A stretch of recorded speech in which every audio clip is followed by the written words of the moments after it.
ऐसे तमाम कई औरतें हैं जिन्होंने अपने वीरता से अंग्रेजी सत्ता को हिला दिया था, लेकिन उनका नाम तथाकथित मुख्य धारा के इतिहास में नहीं मिलता।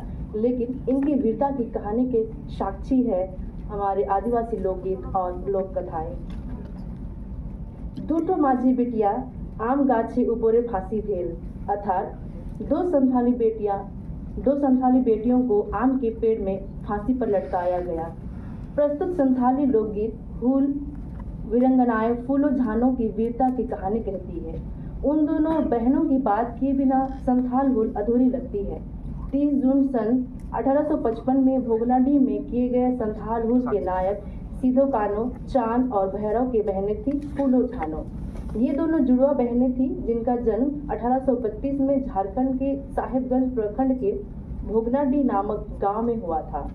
संथाल हूल में इन दोनों बहनों का महत्वपूर्ण योगदान था। हूल के लिए फूलो झानो संदेशवाहक के रूप में चुने गए थे।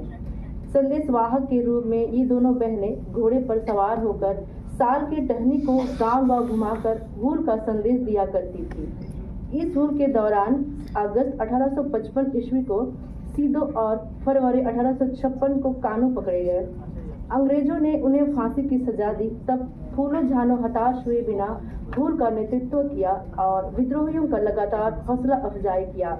बरहेट में आंदोलन का नेतृत्व कर रहे चांद भैरव भी पाकुड़ के निकट अंग्रेजी सेना से हुए मुठभेड़ में शहीद हो गए। चारों भाइयों की हत्या से दोनों बहनें बदले की ज्वाला में जलने लगी।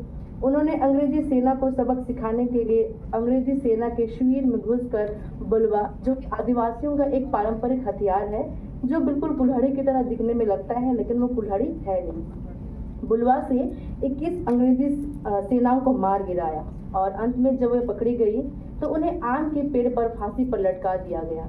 मरते मरते उन दोनों बहनों ने जिस साहस एवं शौर्य का परिचय दिया, उसे देखकर अंग्रेजी सेना भी दंग रह गई। इस हूल में औरतों ने भारी संख्या में भाग लिया था। दीकू लोग, आदिवासी लोग दीकू उन्हें कहते हैं जो आदिवासियों को परेशान करते हैं, उनके जल जंगल जमीन को छीनना चाहते हैं, उन्हें आदिवासी लोग दीकू कहते हैं। दीकू लोग चाहे वे मुगल, तुर्क हो या अंग्रेज, आसानी से आदिवासी इलाकों में अपना पैर नहीं जमा सके, क्योंकि जब वे इन क्षेत्रों की ओर बढ़े उन्हें पारंपरिक हथियारों से लैस आदिवासी वीरांगनाएं तैनात मिली। आदिवासी समाज ने ऐसे वीरांगनाओं को जन्म दिया था जिन्होंने अपूर्व साहस और परिचय देते हुए दिक्कों को मार भगाया था।